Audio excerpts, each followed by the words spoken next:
Dark Souls is a game known for its extreme difficulty. It is so hard that many players get frustrated at one point or the other and leave the game behind. For many, this difficulty is exactly its charm. For a specific group of people called challenge runners, this sheer difficulty is not enough though, so they come up with rules and challenges to further increase the difficulty of the game. Some try to speedrun the game as fast as possible, some try to beat the game without leveling up or only using bare fists, and some others try to beat all of the Soulsborne games in a row without getting hit a single time. Now, if you know anything about my channel, I specialize in blindfolded speedruns, meaning that I work out precise routes that I afterwards memorize in order to beat entire games without vision and any outside help. Obviously, with time, people in my stream started joking. When are you trying to play Dark Souls blindfolded? I bet you cannot even beat the first boss of Dark Souls, LMAO. Get good and play Dark Souls for a real challenge. And you know what? I am a really stubborn man, and if someone says I cannot do something, I become even more motivated to try it. So here we are today, and I officially declare it once and for all. I will learn to speedrun Dark Souls blindfolded. With this new resolution, I set out into a world I would have never imagined in my deepest nightmares. A world of thousands and thousands of hours of practice, and nothing but endless darkness. To start my new journey, I had to set myself a smaller goal first. I wanted to create a proof of concept and analyze all the techniques the game offers us for blindfolded speedrunning. My goal in this video is to beat the tutorial section of Dark Souls, also called the Asylum, blindfolded. As a reference to learn, I quickly checked the current speedrun routes and instantly noticed a few things. The most interesting one is that most of the Asylum is actually skipped, and the Asylum demon is just killed right away in the beginning. Casually, I died to this guy a billion times, but it seems that the black fire bombs that you can choose as your starting gift just absolutely burn through his health bar. That is good news, it will make things much easier for me. The tutorial is not over at this point though, we will still need the key to open the final door. If you kill the Asylum demon early, you need to get the key together with your Estus flask from Oscar, Knight of Astra. So the initial route is set. Go to the stray demon, kill it with firebombs, walk around the Asylum, talk to Oscar to get the key, warp back to the last bonfire and go to the door, and then we are done. With this general route in mind, I actually booted up the game for the first time in years and started analyzing the game for its blindfoldability. The first thing I noticed is that the camera is dynamic, which means if you hold left, the camera will move along. In blindfolded speedruns, a static camera is usually preferred since it allows for consistent backups, but the dynamic camera of Dark Souls 1 is actually not that bad. So we need to work with strategies that rely on getting into consistent positions of the camera. Next up, I instantly noticed how you can use your shield parry animation to buffer directions on the analog stick. If you just hold up left on your stick, there will always be wiggle room in between the neutral state and the notch, but if you buffer the stick movement with an animation like the parry, we get 100% consistent angles. Furthermore, Dark Souls 1 has a camera recenter button, which in blindfolded speedruns always can be abused for great camera setups. In order to set a precise angle, just tapping the stick into a direction and recentering the camera seems too inconsistent, because you always tap the stick for a different amount of frames. The solution I came up with? We use the animation buffering in combination with mashing out a roll into a notch. This way, we will always perform a straight roll into a direction within the first few frames and can then recenter the camera into all 8 cardinal directions. There is also great potential for normalized movement in Dark Souls 1.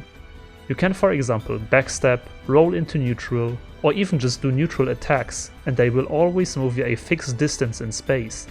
Oh, and before I forget the most important thing, the game has pretty good stereo audio design. You can hear footsteps, enemies, torches on the walls, puddles, and much more. With these basic techniques, I started routing out a full run of the Asylum and came up with following ideas. In the beginning, we used the recentering of the camera at normalized positions like the door and the ladder to set up our position and then use buffered rolls to get to the next place. The boss fight is actually pretty straightforward with the firebombs. Open the door, recenter the camera, do 3 up rolls and then 1 heavy attack. That will bring you right in the range of the boss to spawn. And from here, you buffer the camera stick all the way up and throw 2 bombs. Then backstep 3 times and throw another 3 bombs. Easiest boss fight of my life. Since we never get hit with this setup, we can maintain our camera and continue our way to the next bonfire. It is important to take this bonfire here in order to later warp back to it. The most challenging part is talking to Oscar. For that, we need to bait the boulder and dodge it. I created a setup involving backsteps for this, though I could already smell that this will be a big reset point. Finally, the walk back to the gate and to the final cutscene seems straightforward enough, like literally, you can just hold straight up here. I grinded this route for around 3 hours, and to be honest, the run died all over the place. Then, I finally managed to beat my first speedrun of the Asylum while completely blindfolded.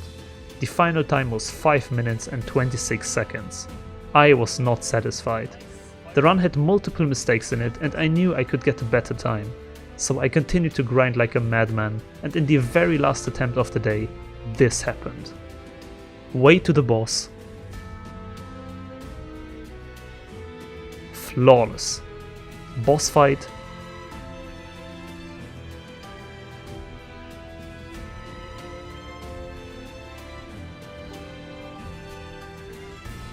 As clean as it gets. Boulder room. Perfect. At the end, I took the blindfold off and I was the happiest I have ever been. I was the world's first person to beat Dark Souls Asylum blindfolded in under 4 minutes. Excitement and happiness rushed through my body, and nothing could ever take this achievement away from me. That is, until I found out that I was in fact not the first person and also by far not the fastest. Fast forward a few hours and I meet the speedrunners Wolfie and Goofball the cat. Apparently, both of them have been attempting to solve the Asylum blindfolded for quite a while now and have personal best times of around 2.5 minutes. We quickly became friends and chatted about strategies. I looked at their runs and instantly noticed a few major differences. First of all, their runs do not use as many buffered rolls and movements like mine did. They used clever other setups like a backstep to align with the door, or this super cool lock-on strategy onto the hollow to automatically turn into the hallway. The second major difference was the route. Both of them did not kill the Asylum demon in the beginning, but rather ran past it first. They also skipped talking to Oscar entirely, as apparently, if you do a full circle around the Asylum and then kill the demon, it just gives you the key for free for some reason. The final difference is that the official timing of this category is actually calculated in in-game time, and apparently ends on quitting out on the final door, so effectively skipping the 10 seconds of holding forward at the end. I tested the new route and got determined. With my years of blindfolded gaming knowledge and the combined efforts of these amazing speedrunners, I was sure I could bring the time down even more. I set down a final time and optimized the entire route, using extremely precise counts to basically just run through the entire Asylum, doing a new menu strategy during the door opening animation to save some more time, and finally choosing the Bandit as the starting class as it begins with the highest endurance stats. Then I began the grind for the official world record. Same as in the first time, I spent multiple hours dying and failing at every possible corner of the game. My new optimized strategies were fast, but significantly more difficult to pull off. To make things worse, killing the boss with the new route involves randomness, as the boss can sometimes simply decide to follow you into a position where it is hard to hit. I was extremely close to giving up after multiple hours of absolute failure. Tired, exhausted, and without much hope left, I did one final attempt.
2 minute 1 second in-game time, Oh Blindfolded, Dark Souls Asylum, world record, ladies and gentlemen.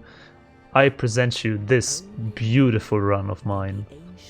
With honor and pride in my heart, I finally leave the asylum once and for all.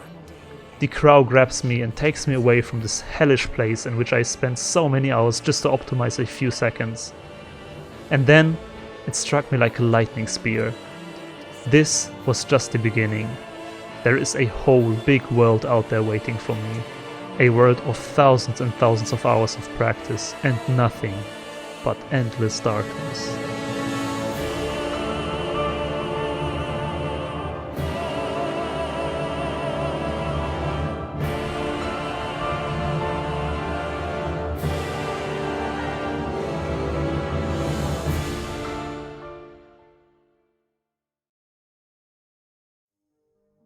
Hey, thank you very much for watching. I am really excited to officially announce that I'm routing a blindfolded any percent speedrun of Dark Souls 1 Remastered Edition. And I really hope you like this new format with kind of highly narrative and edited content for blindfolded speedruns that I am doing now. I want to do more of these kind of videos in the future, so definitely, if you don't want to miss them out, leave a subscription here and tell me some feedback in the comments, because I'm not doing this since very long. Also, as always, big shoutouts to my patrons: Boris, Benlitz, Bob Farrell, Funkylicious, VR4300, ZXMany and Kevin. Thank you so much for the support and see you next time. Bye bye.